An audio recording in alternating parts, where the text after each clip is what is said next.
The holidays are a time where family and friends celebrate together. However, many people will be gathering without loved ones this holiday season. Grief is a process, and learning how to cope is not easy. Thank you for joining us for this week's Health News You Can Use. I'm Stephanie Peblinski. Today, we are talking about how grief can impact our holidays and what people can do to still make this year's gatherings memorable, as well as the grief support that St. Luke's Hospice House offers the community.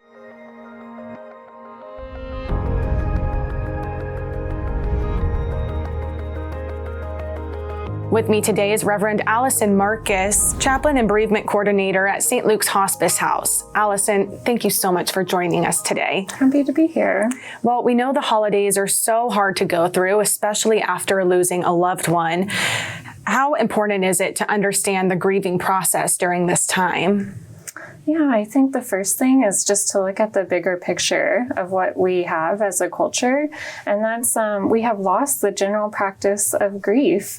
We tend to overlook it or try to push it aside or push down our emotions. And so honoring those emotions as they come up, especially in big holidays and firsts, like first Christmases, first big events that happen that person loved, honoring those emotions that come up can be so key.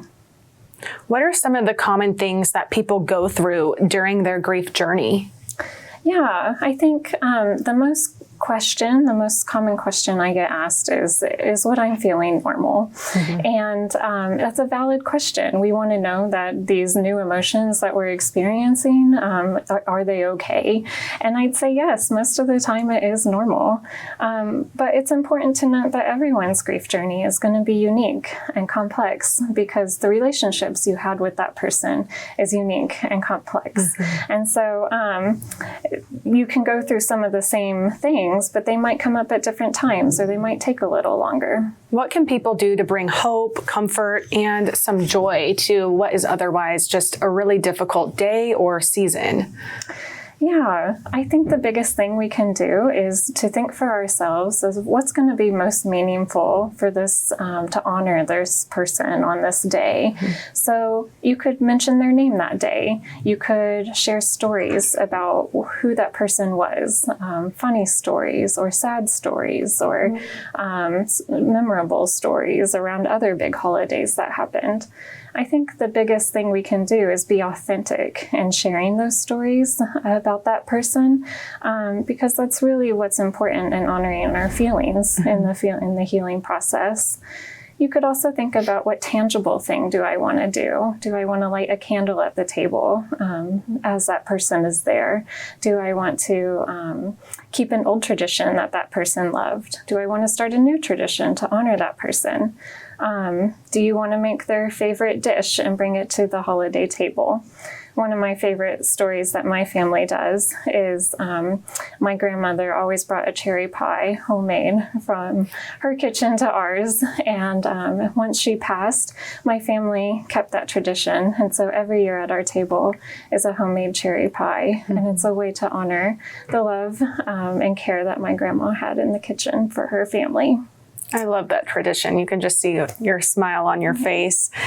What is important to know about the grieving process during the holidays?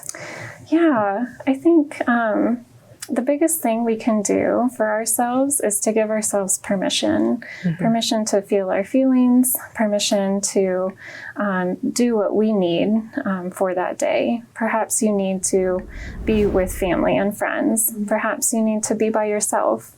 Perhaps you need to give yourself permission to take time away from social media, and to say, yes, I feel sad and it's okay. I think another big one is taking time to both remember your loved one and taking time to be in the moment. Mm-hmm. I often hear this balance of, I don't want to feel sad all day.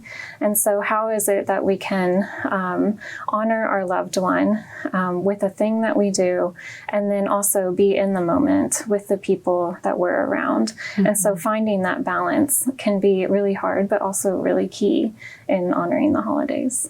That is some great advice. And if there are any families with children grieving, what are some things that adults can do to help children through that process? Yes. One of my favorite questions, because I love working with youth and children. I think the biggest thing we can do is validating their emotions. Mm-hmm. Children especially, they model what is modeled to them. And so if we can validate feelings of sadness, of anger, by saying, I'm sad, I'm angry too, mm-hmm. I think we can normalize these feelings as they come up for kids and give them healthy outlets to express them. If we don't do that, then I think kids can start asking the question of what's wrong with me, or I shouldn't be feeling this way. And if it is done in a healthy way, then we can give them outlets for saying, this is how I loved my grandpa. This is what I remember about him. Mm-hmm. And those key activities to do together as a family can really help children in the healing process as well.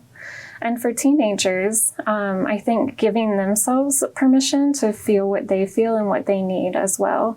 Teenagers, especially losing someone who is close to them, that could be a really key person for them as they figure out who they are in this world. And so if a teenager says, I need time away, giving them that time away is really important. Support groups can be so beneficial and really show a sense of community for people going through the grieving process. Talk a little bit about the grief support groups that St. Luke's Hospice House offers to the community. Yes, I think this is one of my favorite parts of my job, is offering this community.